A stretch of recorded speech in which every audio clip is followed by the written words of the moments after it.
าวชื่อคักนี่เลย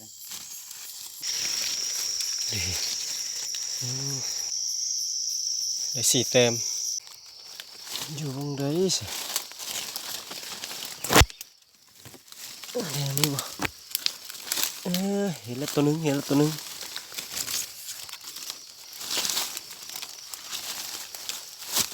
เห็นบ่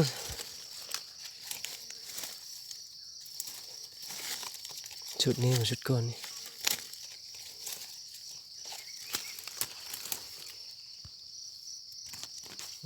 หมดตึกไปแล้วทุกคนเลยตึกไปแล้วเห็นตัวนึงเห็นตัวนึง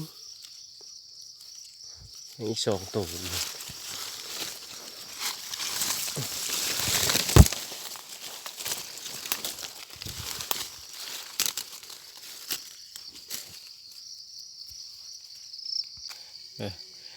หนึ่งแต้มสองแต้ม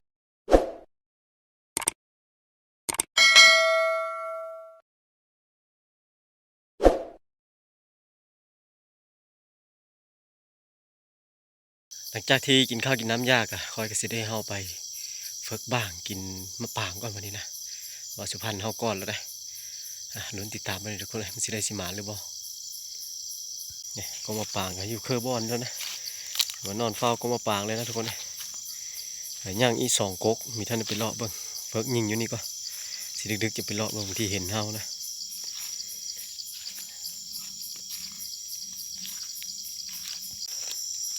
มะปรางยังหลายอยู่เลยทุกคนบอมกินนะบางกินร้อนๆว่าสุพรรณว่าสอยโต๊ะแล้วหาไม่เห็นยังไม่เห็นโต๊ะจะโต๊ะเสื้อหอนไหมฝ่าหอนเบื้องน้ำมาจากเบื้องนี้ทำเบื้องแล้วไม่เห็นยังไม่รู้ฝ่าทางนะมันหกอะไรหายะหาไม่เห็น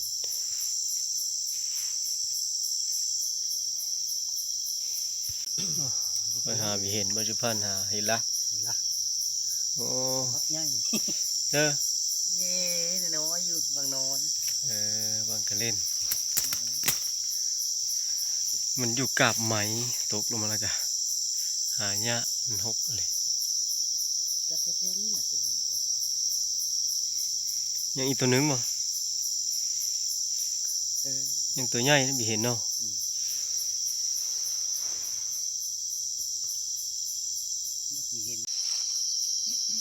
ได้สองแต้มทุกคนเลย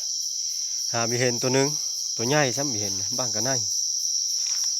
วันนี้ก็สิได้ไปเลาะเบิ่งกกอื่นนี่ก็ไปฝึกไปเบิ่งกกตัว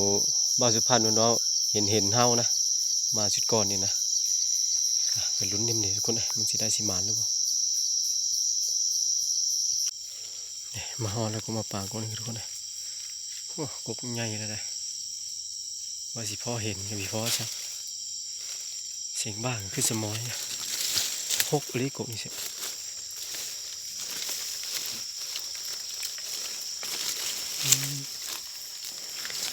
ป่ายังหลายป่า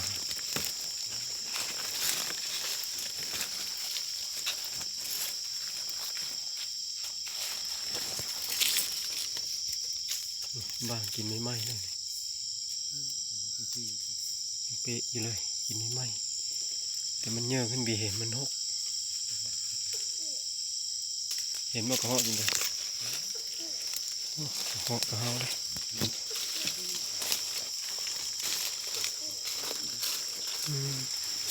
เห็นบ่กินกระตับนี่เลยนี่เห็นบ่นี่กระแตบ่แต่ก็ได้เนาะ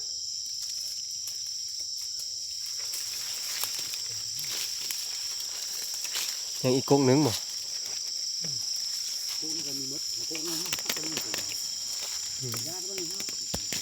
นี่สิเป็นเราอีกกงนึงทุกคนเลยว่าสิพอเห็นนี่พอกกนี้เราบอกสิพันยิงเห็นทุกก้อนนี่บิทึเห็นบ่30 บาทบิทึมาเรานี่บิเห็นนี่พอสิไปเลาะมึงกกต่อไปอีกว่าเลาะมาเบิ่งมื้อเช้าเราสิมาฝึกนะ มันสิเป็นแต่เฟิร์กกกเลย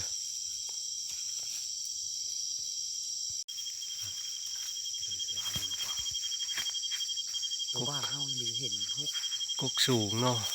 สูงเนี่ยพวกง่ายสูง มันหก หก มันเจ้าทำมันเท่าป่างยังลาย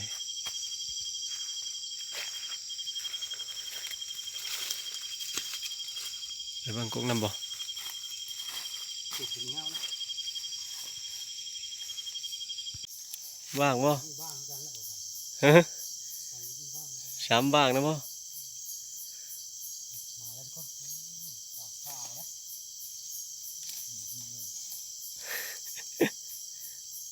มันกระดาบปิดก้นมาเชื่อได้ฮะ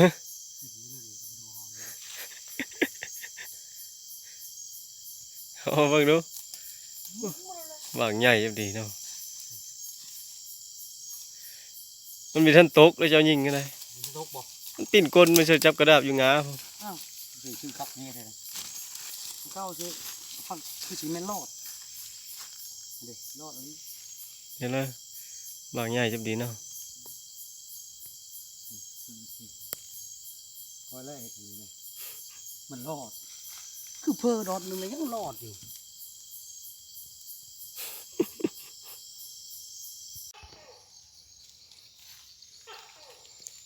ระหว่างที่มาจากกงมะปางกงน้ำเพาะว่างน้ำทางทุกคนเลยซอยตกสิได้สิแต้มหนึ่ง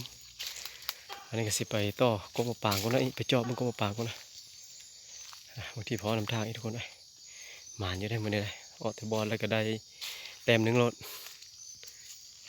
ลุ้นน้ำเดียวไปต่ออีกทุกคนว่าสิพันยังก่อนแล้วพอเห็นก็มาให้เอาแต่เบิ่ง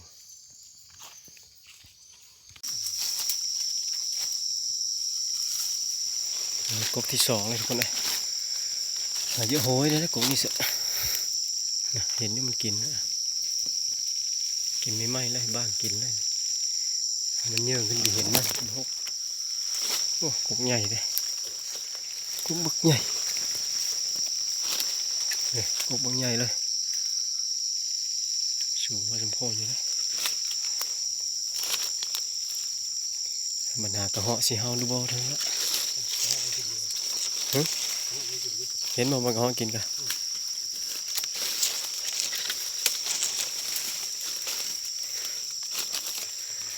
มันจะผ่านมันกระเหาะกินอยู่ด้วยหามามันจะไปเห็นแล้วอยู่ขี้ดินเนาะ น้ำจะบางแต่คือเห็นเรื่องกินง่ายบางแต่ให้เรากินตรงนี้เยอะตรงนี้ตัวสมออันนี้บางกินไม่ไหมกระเหาะบกัดเปิมลงบ้างอันนี้กินไล่มันแล้วนะ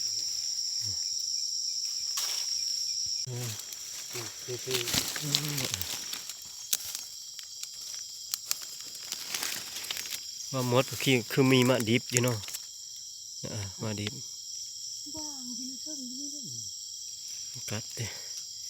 มาดิบก็มีว่ามดครับเป็นบิดกมาเริ่มนี่ว่าเป็นไม้อีบ่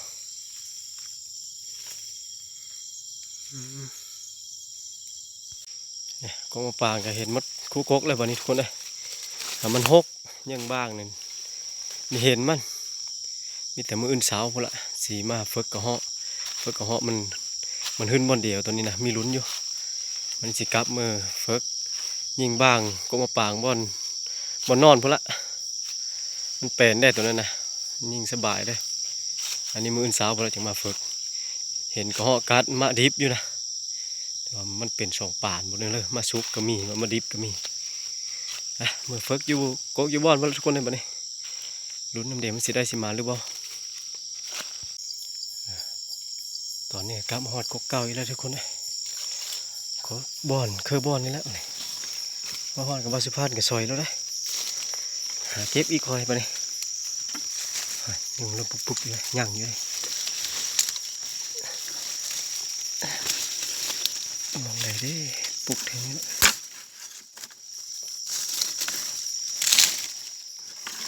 กระโหลเลยนี่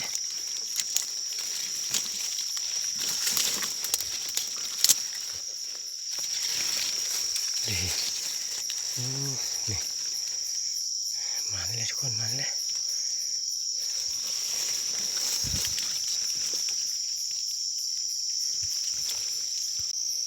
สรุปผลงานปีการตอนแรกได้4 แต้มนี่จะถงตัวนึงก็มาปางได้ยิงนำทางได้ตัวนึงได้4 แต้มทุกคนเลยอยู่ก็มาปางกับบีเห็นกับ2 แต้มแล้วเบิ่งมื้ออื่นเช้าพอละจังสิหาเบิ่งวันนี้ขออนุญาตนอนพักผ่อนก่อนทุกคนเลยประมาณ3-4 โมงจังลุกมาฟังมื้อนี้มันจะเฮาซ้ำแจ้งอีได้บางเลยแล้วก็ฟังเสียงไก่หันพร้อมให้ฝึกมาปางกงนะฝึกกระเหาะได้กันเสียงไก่หันเคยกับสิจอบยิงไก่เลยนะวันนี้ขออนุญาตนอนพักผ่อนก่อนทุกคนตอนนี้ก็ประมาณ4 โมงครึ่งหรือว่าตี 4ทีมงานแล้วก็เดี๋ยวลุกมาดังไฟต้มน้ำกาแฟแล้วไปเลยนะกินกาแฟพอแล้วก็ไปหาเลาะ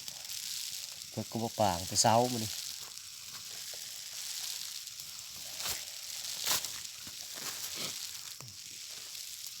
หนาวเลย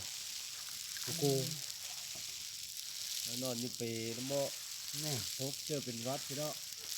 วัดล่ะ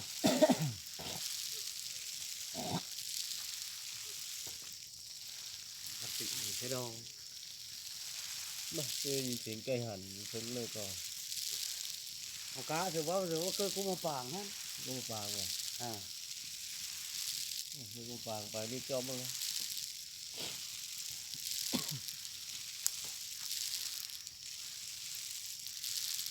เห็ดเฮาก้อนเนี่ยมีคนสูบเฮาไปซื้อลูกมันเมื่อยบ่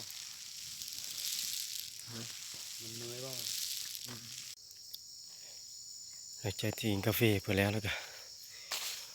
ออกมาติดดึกเดียวทุกคนเลยมันเนี่ยออกไปนั่งอยู่เฟิร์กอยู่ก็มาปากนะได้ยินเสียงไก่หันได้แวบ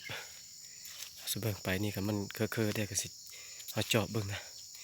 มันไก่หลายมันหกแล้วกับบิดจอบเบิ่งถือว่าเบ็ดเซอร์ก็มาปางเลย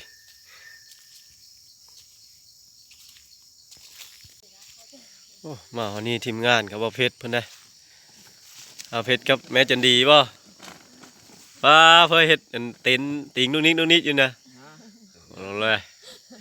แจงเลยเห็นยังเห็ดเต็นติงอยู่นอนรถไทยเนาะโอ้ผู้สาวเก้าป่ะมากับผู้สาวเก้าป่ะเออโอ้ยลื่นเลยค่อยเห็ดปิดโคมมาแล้วเนาะเท่าแล้วแจงเนี่ยละได้ยัง2 ชิ้น 2 เจออยู่เลยจะไปจอบใกล้ได้จะไปเฟิร์กกุ้งมาปางได้ใกล้แจงเฟิร์กกุ้งมาปางนั่นแหละเนาะแจงละลิ้นบางเลยนะโอ้ยมาปางคุณนะจักเล็บมาปางกับเจ้าแบบมันก็ห่อแล้วกูพิจารณาเติมอะไรก็ห่อหันห่อแหล่สาวเธอ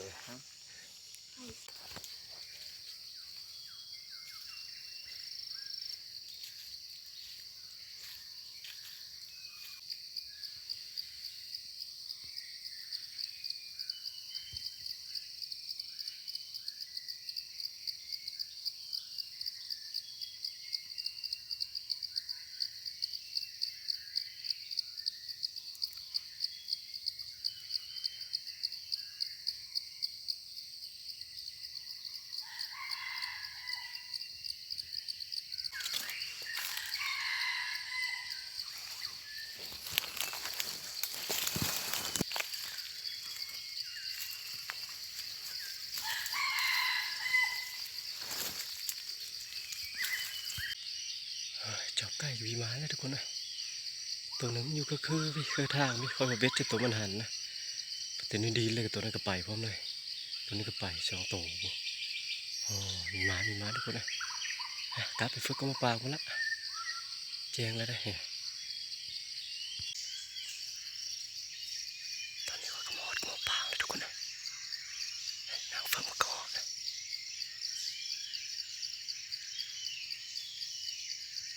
ยินเสียงของอยู่ไกลๆน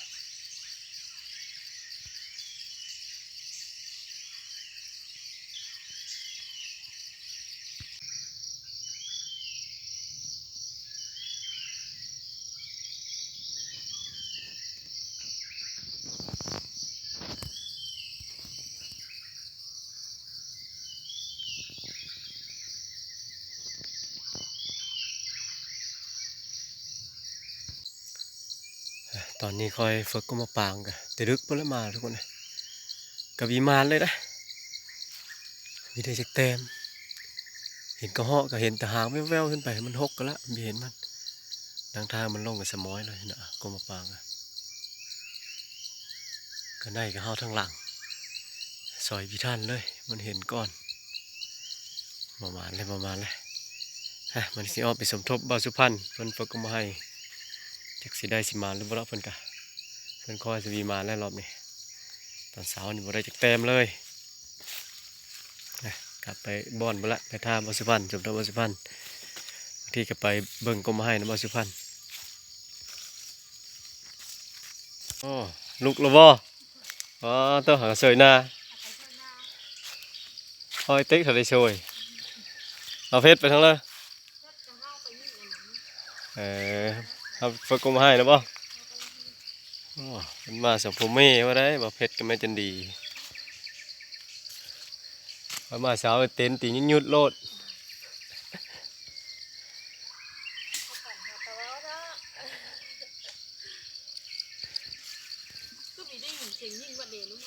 นี่นะมีห้าวแล้ววะหากินน้ำก่อนเนี่ยทีมงานเฮามาครบเดี๋ยวแล้วทุกคนไอ้นอนเปเมื่อคืนนี่โอ้ตัวแรกจะเจออยู่ดึกๆมาหนาวลิฟต์เขานอนเต็นท์นะมาสิพันนี่ดึกๆมาจะเป็นวัดไปเลยมื้อเช้านี่เด็กแต้มนึงโอ้จังมามีม้าจนเอาหนมาติดแก้มโอ้บนนอฮะกะมาสิพันเพิ่นมาได้มื้อเช้าได้แต้มนึงคอยได้0 แต้มวันนี้สิได้เฮาหาเบิ่งบ้างตัวยิ่งตกเมื่อคืนนี่นะจังมันสิเห็นหรือบ่ได้อยู่ตรงใดสิเดี๋ยวนี้บ่เห็นแล้วตัวนึงเห็น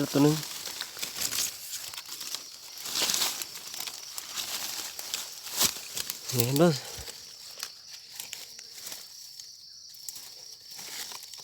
ชุดนี้กับชุดก่อนนี่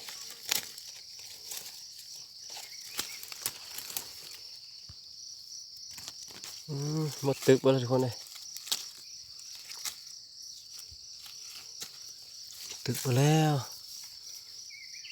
เห็นตัวนึงอีก2 ตัวตอนนี้เราหาบ้างตัวตกเมื่อคืนนี่ก็ได้ตัวเดียวนี่ทุกคนเลยมาสรุปเบิ่งรายได้สุดนี่โอ้หลายเติบเลยทุกคนเลย1 แต้ม2 แต้ม3 4 5 6 7 8โอ้ได้8 แต้มเก้าสิเจ้าได้9ทุกคนเลยน่ะตัวนี้นี่ทงยางพี่9 แต้มโอ้มานอยู่ได้รอบนี้นะวันนี้สิได้กะเกมเครื่องพอเดี๋ยวกลับวันนี้นะสายแล้วกลับจังขึ้นมาใหม่อีกวันนี้สิว่ากะเกมเครื่องเรียบร้อยทุกคนเลยเกมพร้อมเดินทางได้วันนี้ได้พบพอกันอยู่พุ่นละบนพักเศร้าคือเก่าคือเดิมพุ่นละยืดกินอยู่พุ่นละ